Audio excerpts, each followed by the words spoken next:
La temporada 2023 finalizó con algunos triunfos sorpresivos en las competencias de Sudamérica, lo que me dio la idea de analizar en cada país miembro de Conmebol cuál fue el equipo por fuera de los principales que más creció en lo que va del siglo XXI. Veamos.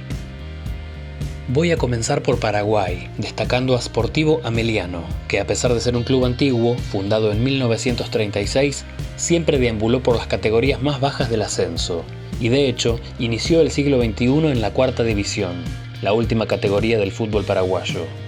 Durante las últimas 2 décadas se mantuvo intermitentemente entre la tercera y la cuarta, hasta 2019, cuando logra el ascenso a la división intermedia, la segunda categoría. Poco tiempo después, en lugar de volver a tercera, logra una buena campaña, consiguiendo un cupo para disputar el repechaje por el ascenso a primera. Y tras vencer a un equipo tradicional del fútbol paraguayo, como lo es Sportivo Luqueño, consigue acceder a primera división por primera vez en su historia, en 2022. Y para sorpresa de todos, a pesar de que ese año tuvo un pobre desempeño en el torneo de liga, consiguió llegar a la final de la Copa Paraguay, la Copa Nacional principal, y ganarla, venciendo a Nacional. Pocos días después, lograría salvarse milagrosamente del descenso, venciendo nuevamente a Nacional, en la penúltima fecha de la liga, y en la última fecha, a Guaraní, encadenando 2 triunfos consecutivos frente a 2 de los equipos más grandes del país. Por último, para coronar una temporada gloriosa, a principios de 2023, al ser campeón de la Copa, le tocó enfrentar en la Supercopa Paraguaya nada menos que a Olimpia, el equipo más laureado de Paraguay. Al derrotarlo, Sportivo Ameliano aumentó su palmarés a 2 títulos, en la misma temporada en la que accedió por primera vez a la máxima categoría. El caso más difícil para analizar probablemente sea Bolivia, ya que en su liga hay pocos equipos que destaquen por fuera de Bolívar, The Strongest y Jorge Wilstermann. No obstante, considero que en las últimas décadas el club que más creció es Universitario de Sucre, equipo que participó muy esporádicamente en la primera división de su país, en la que a duras penas llega a 20 temporadas disputadas. Y de hecho, actualmente se encuentra en el ascenso, tras haber descendido en 2022.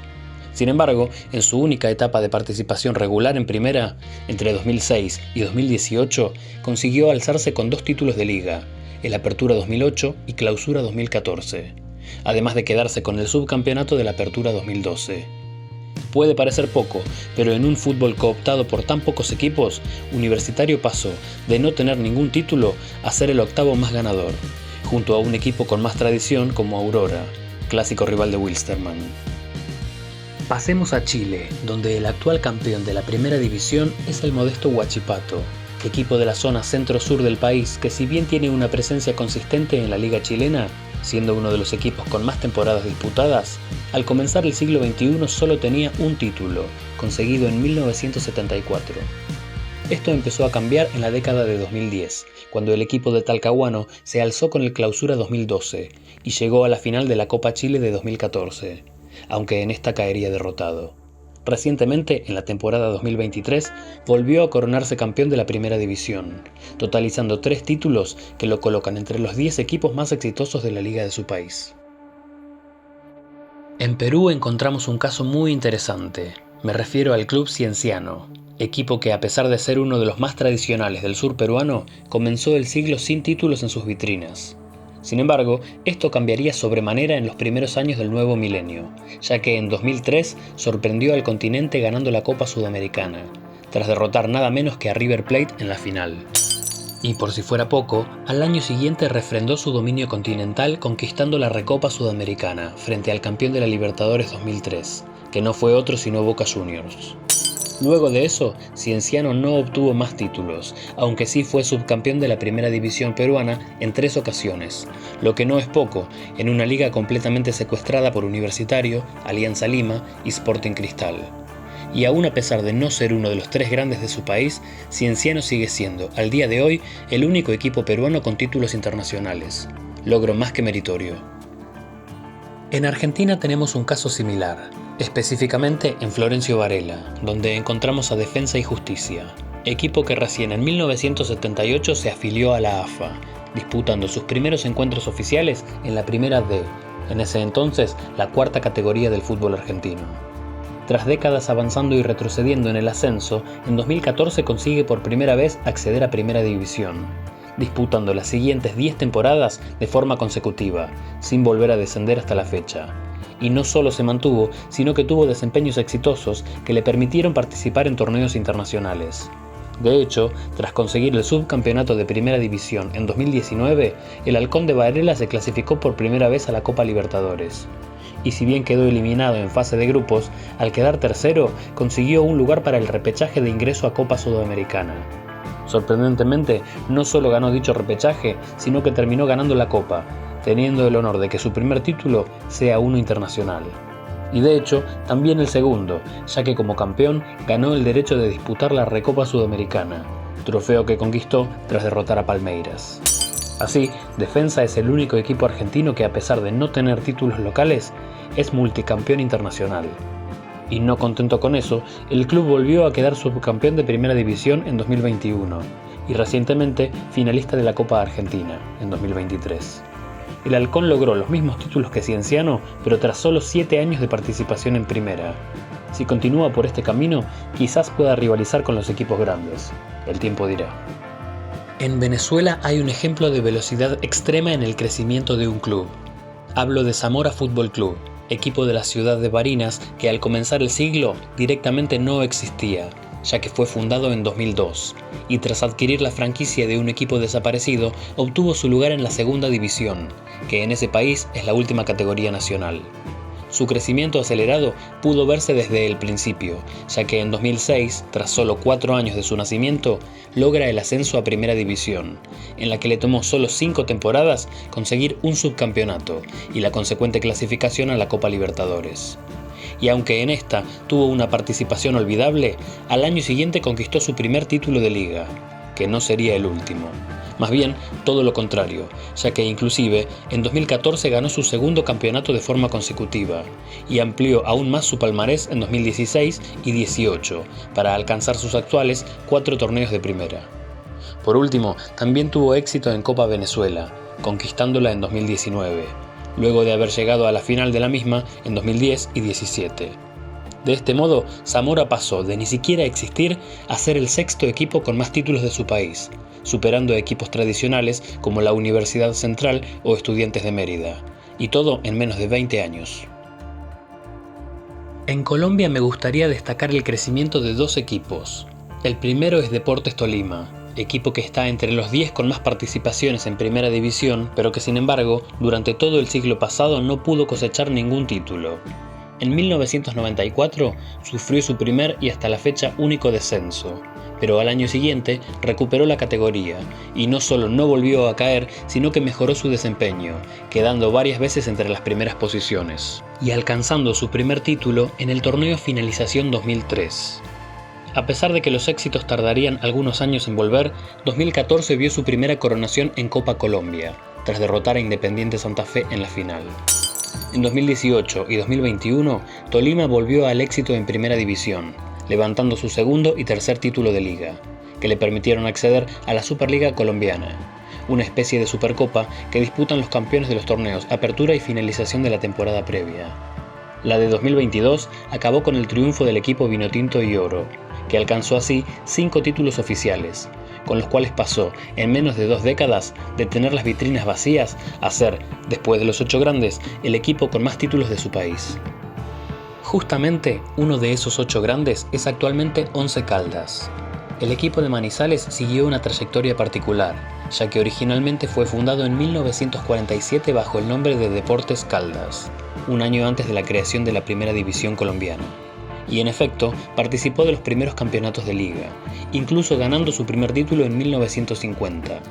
Pero poco después de su triunfo, por problemas económicos y deportivos, el club dejó de existir, y solo logró volver a afiliarse a la Asociación del Fútbol Colombiana en 1961, tras fusionarse con Once Deportivo, el otro club de su ciudad.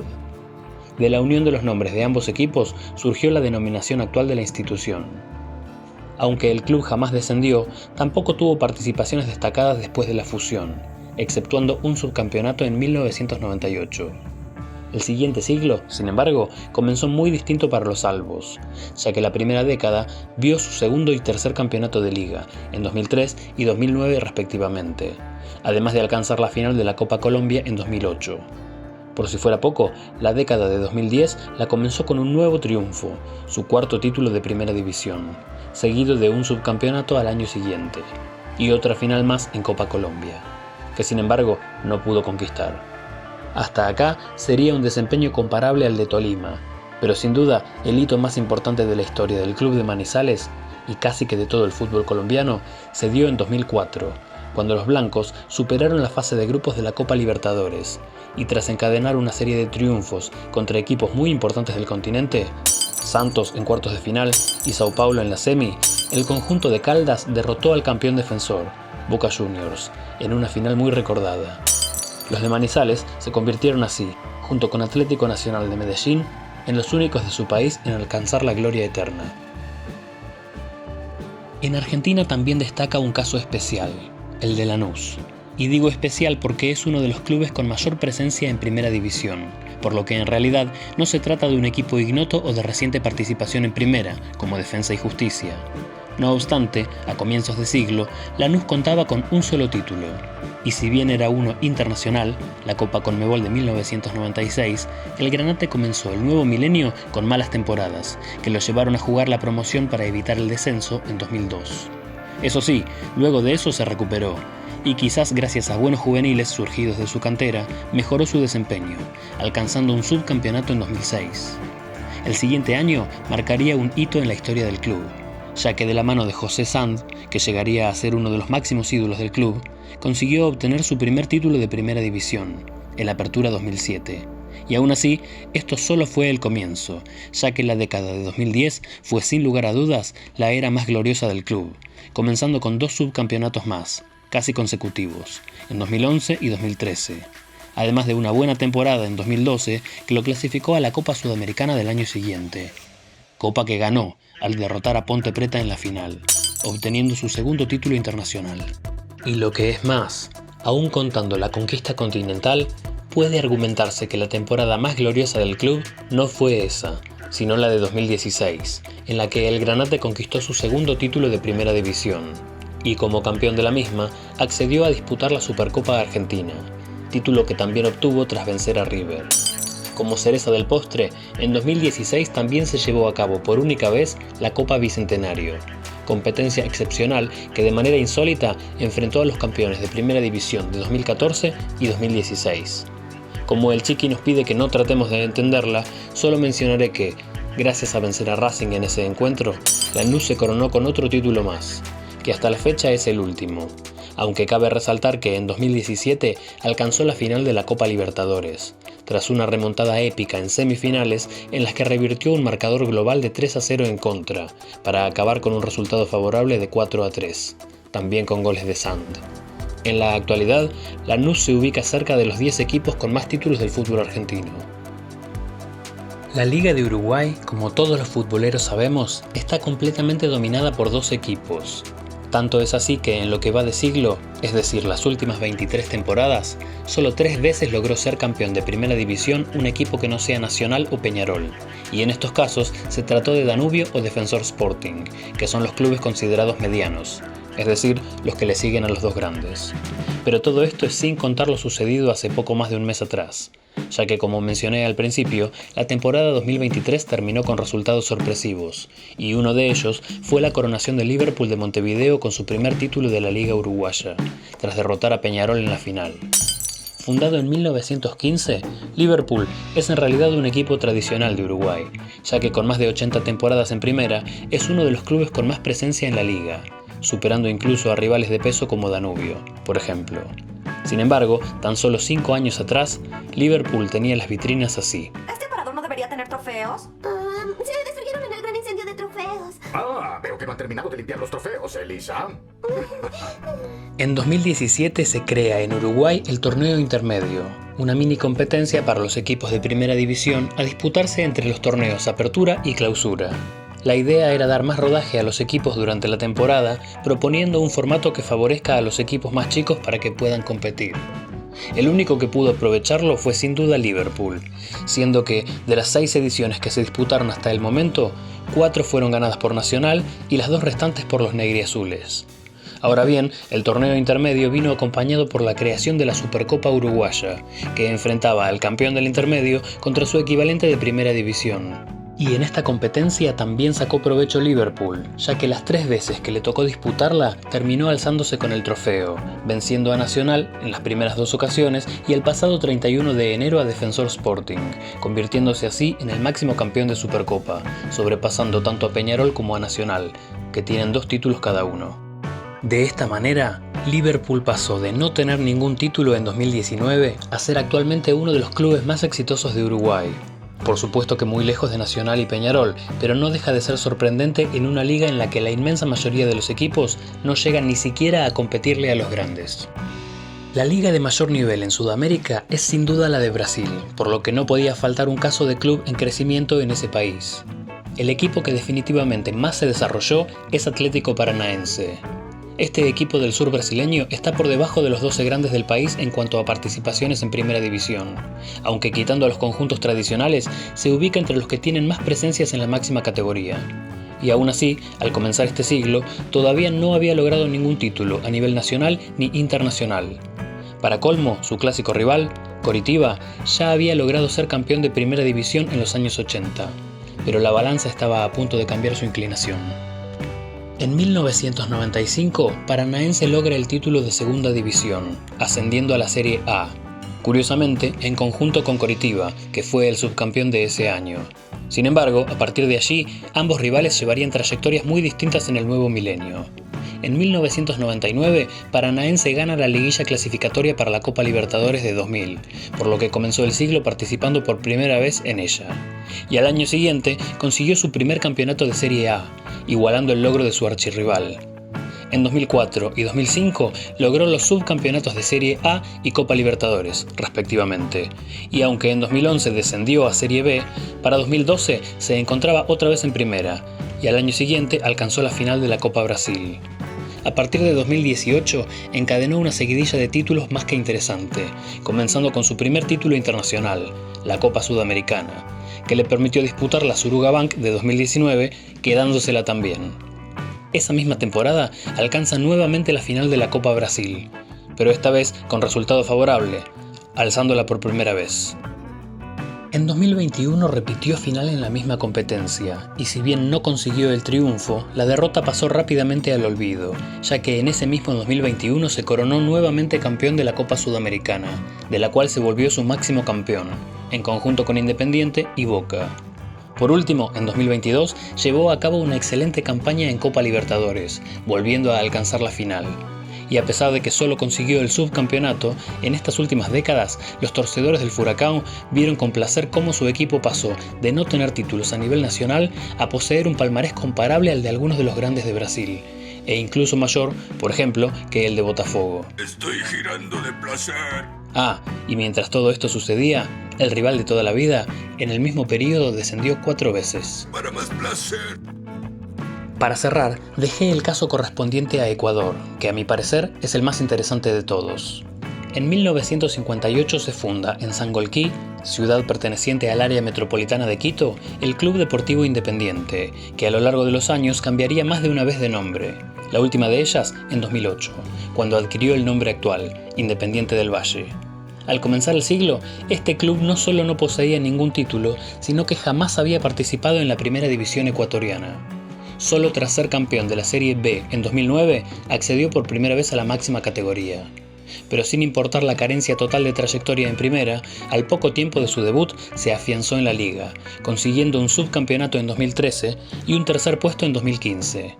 Ambos logros le dieron un cupo para disputar la Copa Libertadores, pero sería este último el más recordado, ya que en 2016 el negriazul comenzó a ganarse el apodo que actualmente lleva, el Matagigantes.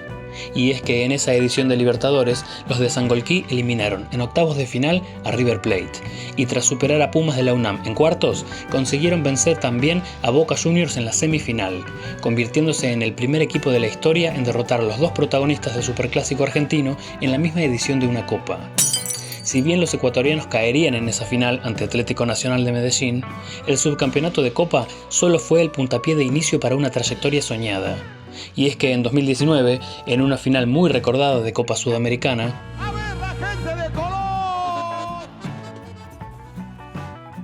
lograron imponerse a Colón de Santa Fe, obteniendo su primer título, y nada menos que uno internacional, que los clasificó para disputar, al año siguiente, la Recopa Sudamericana. En ella cayeron frente a Flamengo, pero recuerden el dato para más adelante. A pesar de esa derrota, la actual década significó el ascenso definitivo del club de Sangolquí, que encadenó varios títulos consecutivos. En 2021, su primer título local, la Serie A de Ecuador, y en 2022, la Copa de Ecuador, y nuevamente la Copa Sudamericana. Por último, en 2023, como campeón de estas últimas dos competencias, accedió a disputar la Supercopa de Ecuador y la Recopa Sudamericana, obteniendo la victoria en ambas. ¿Recuerdan que mencioné que su primera Recopa terminó en derrota frente a Flamengo? Bueno, en la edición 2023, Independiente del Valle se tomó revancha, ya que su rival fue nuevamente el Mengao, y al derrotarlo corroboró su condición de matagigantes, alcanzando además 6 títulos, que lo colocan como el más laureado de Ecuador tras los 4 equipos tradicionales del país. Con tan solo 14 temporadas compitiendo en Primera División, los Rayados del Valle suman 10 participaciones en Libertadores, las mismas, por ejemplo, que las de Fluminense, el actual campeón, y superando a otros campeones de la Copa como Vasco da Gama o Argentinos Juniors. Y lo más importante de todo, a mi modo de ver, es que todos sus logros se debieron en gran medida a la excelente cantera de juveniles que desarrolló, lo cual puede comprobarse al ver que Independiente del Valle también conquistó la Copa Libertadores Sub-20 en 2020, además de lograr el subcampeonato de la misma en 2018, 2022 y 2023, evidenciando que tiene potencial para convertirse en uno de los grandes del continente. Por lo pronto, ya se convirtió en el máximo campeón de la Copa Sudamericana, en conjunto con Boca, Independiente, Atlético Paranaense y recientemente Liga de Quito, que en la última edición ganó su segundo título. Este último club también creció exponencialmente en las últimas décadas, pero no lo agregué al presente video ya que la premisa del mismo era hablar de equipos por fuera de los principales de cada país que se hayan desarrollado, mientras que Liga de Quito, aún antes de sus recientes éxitos, ya era uno de los grandes de Ecuador. ¿Qué otro equipo se potenció en lo que va de siglo? Déjamelo en los comentarios. Y si te gusta mi contenido, no olvides dejar un me gusta, suscribirte y compartir los videos, que ayuda un montón. Como siempre, gracias por mirar y nos vemos en el próximo video.